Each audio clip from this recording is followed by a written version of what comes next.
पप्पू यादव जी को जल्द से जल्द रिहा किया जाए, वरना अपनी जेलों के दरवाजे खोलिए। विनय दुबे आ रहा है पटना और करिए गिरफ्तार। कितनों को करोगे गिरफ्तार, हम भी देखना चाहते हैं। अब लड़ाई आर्या पार की, किसी की जान बचाना गुनाह हो गया इस देश में। शर्म आनी चाहिए बिहार सरकार। चोर वहां दिल्ली में बैठा है, उस भड़वे को गिरफ्तार करने की औकात नहीं है, और आप गिरफ्तार उसको करोगे जो लोगों की जान बचा रहा है। तो चलिए अब यही सही, आ रहे हैं हम भी मैदान में, उखाड़ लीजिए जो उखाड़ सकते हैं। पप्पू यादव भैया आप बिंदास रहिए। अगर बिहार की जनता को शर्म नहीं है तो इसका मतलब ऐसा नहीं है कि देश आपके साथ नहीं है। हम जैसे तमाम सामाजिक कार्यकर्ता, पूरा देश आपके साथ है। मुझे शर्म आती है बिहार के उन लोगों पर जो अभी भी चुप्पी साधे बैठे हैं। आपका जान बचाने वाला नेता आपके साथ है, जमीन पे लड़ रहा है, उसके लिए इस तरह की बेरुखी अच्छी नहीं है।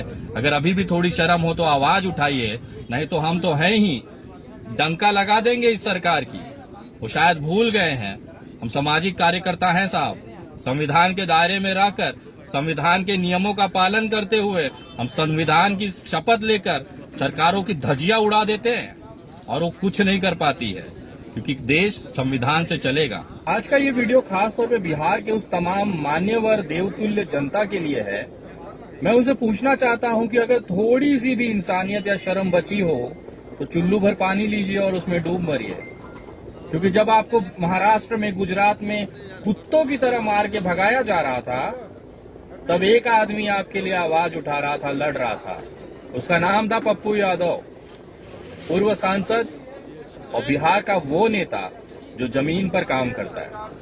जब यहाँ पे महाराष्ट्र में लाठियां बजाई जा रही थी आपके चूतर पे, पिछवाड़े, गुजरात में जब आपको कुत्तों की तरह मार मार के बसों में, ट्रेनों में फेंका जा रहा था और धमकियां बताई जा रही थी, दी जा रही थी कि ये बिहारियों गुजरात खाली कर दो, उस समय केवल एक इंसान था जो आप लोगों के हक के लिए लड़ने को और मरने पर उतारू था।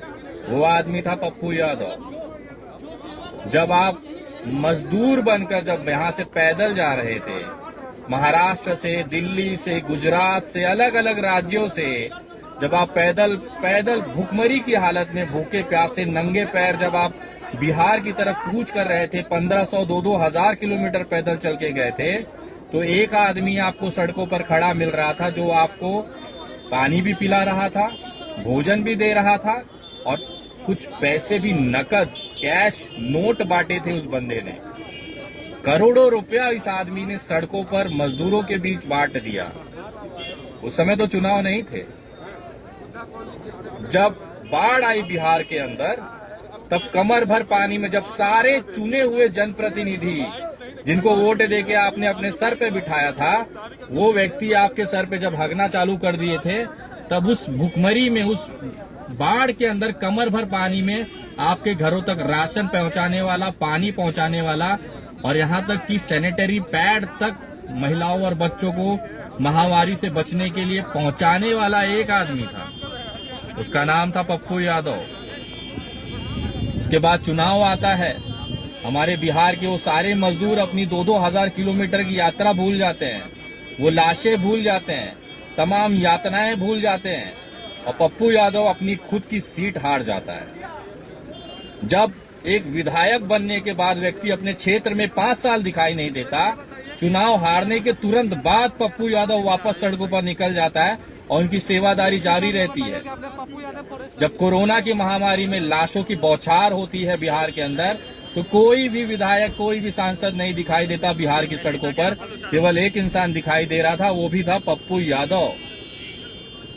यही एक ऐसा इंसान था जो लगातार बिहार की जनता के लिए लड़ा, मरा और आज उसी का खामियाजा उस इंसान को भुगतना पड़ रहा है कि आज उसे पुलिस ने गिरफ्तार कर लिया है। उसकी गलती क्या थी पता है क्या? वो केवल आप लोगों की जान बचाने के लिए रूढ़ी करके जो सांसद है उसके घर के यहाँ पे छापा मारता है और दिखाता है कि वहाँ पे 70 से 100 एम्बुलेंस छुपा कर रखी गई थी। ये वही एम्बुलेंस थी जिससे आपके परिजनों की जान बच सकती थी। ये वही सरकारी एम्बुलेंस थी, सरकारी पैसे से खरीदी हुई एम्बुलेंस थी जो बिहार की जनता के लिए थी।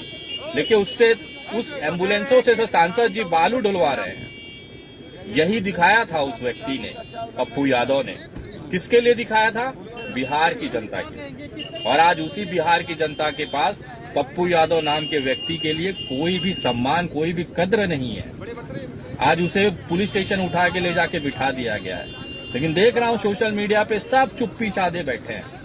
मैं बोलना चाहता हूं इस वीडियो के माध्यम से पप्पू यादव जी को, भैया किस जनता के लिए मर रहे हो यार? उस जनता के लिए जो आपकी कदर नहीं करती है?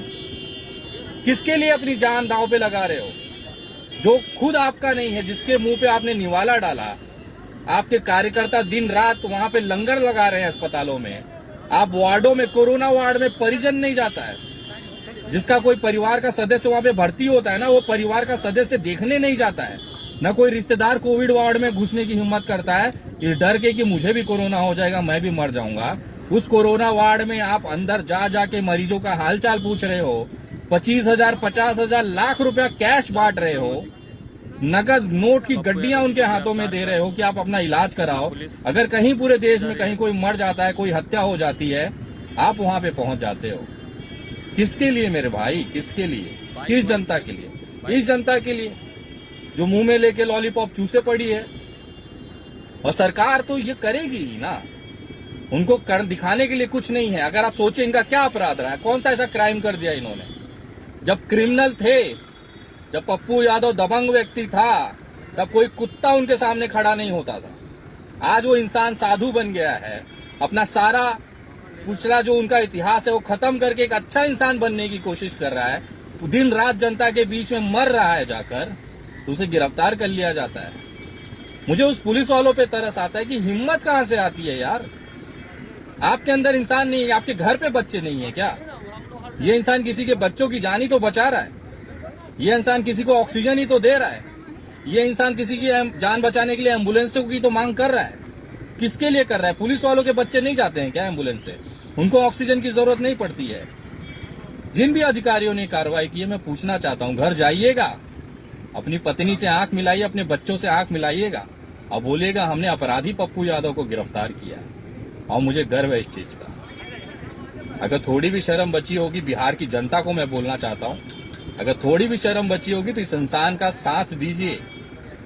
इसको किसी की जरूरत नहीं है। ये आज भी, अभी भी फोन पे बात हुई, बोला विनय भाई हम कर लेंगे जो भी है, लेकिन मुझे समझ में नहीं आ रहा है आप किसके लिए कर रहे हो? ये आदमी के पास क्या उद्देश्य है?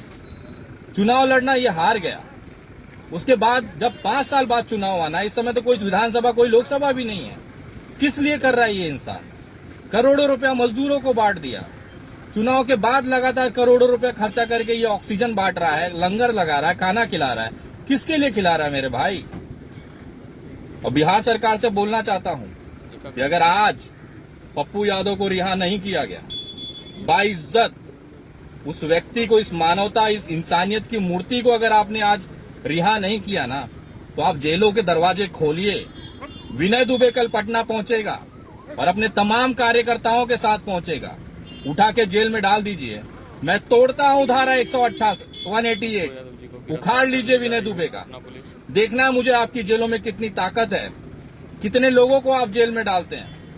अगर पप्पू यादव को ससम्मान, पूरे इज्जत के साथ अगर उनको बाइज्जत बरी नहीं किया गया, अगर उनको थोड़ी सी भी खरोच आती है, थोड़ा सा भी उन्हें तकलीफ होता है, तो याद रखिए पूरे देश के सामाजिक कार्यकर्ता आपके बिहार के, आपके पटना के गांधी मैदान में वहां पे जमा हो जाएंगे और आप गिरफ्तार करके डालिए जेल में। और मैं कोई धमकी नहीं देता हूं, मैं बाकायदा आपको ईमेल भेज रहा हूं डीजीपी साहब, आपको बाकायदा ईमेल कर रहा हूं सीएम साहब। अगर आज शाम तक पप्पू यादव को रिहा नहीं किया गया तो याद रखिए आपकी जेलें कम पड़ जाएंगी। इतने कार्यकर्ता हम आपके साथ में, जेल हम खुद अरेस्ट होना चाहते हैं, आप गिरफ्तार करिए। अगर किसी की जान बचाना अपराध है तो पप्पू यादव अपराधी है। अगर किसी की सांसें में ऑक्सीजन भरना अगर अपराध है तो पप्पू यादव अपराधी है। अगर किसी की जान बचाने के लिए एम्बुलेंस की मांग करना और उसके लिए आवाज उठाना अगर अपराध है तो पप्पू यादव देश का सबसे बड़ा अपराधी है। और मुझे ऐसे अपराधी पे गर्व है।